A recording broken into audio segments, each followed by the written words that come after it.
வணக்கங்க. மரமும் பஞ்சபூதங்களும் என்னடா இது ரெண்டுக்கும் தொடர்பு இருக்கான்னு பார்க்குறீங்களா? கண்டிப்பாக மரத்துக்கும் இதுக்கு எல்லாத்துக்குமே ஒரு தொடர்பு இருக்குது. என்ன மாதிரி தொடர்பு இருக்குன்னு நினைக்கிறீங்க? ஒன்று, இப்போ காற்றடிக்குது, மரம் ஆடுது, அந்த காற்றினுடைய வேகத்தை கட்டுப்படுத்துறதுக்கு அது இதுவாக இருக்குது.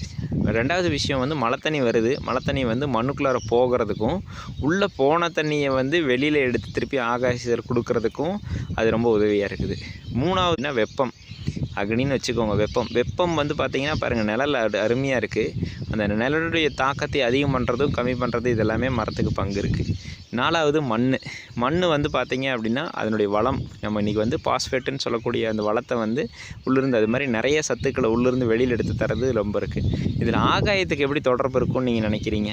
ஆகாயத்தில் மேக ஓட்டம்லாம் வருது பார்த்திங்களா? இந்த மேக ஓட்டம் வெப்பம் இருக்கிற இடத்துக்கு அதிகமாக வரும், வெற்றிடத்துக்கு மாறும். அப்படி அந்த ஆகாயத்துக்கும் தொடர்பு இருக்குது. அப்போ மரத்துக்கும் பஞ்சபூதத்துக்கும் தொடர்பு இருக்குது இல்லைங்களா?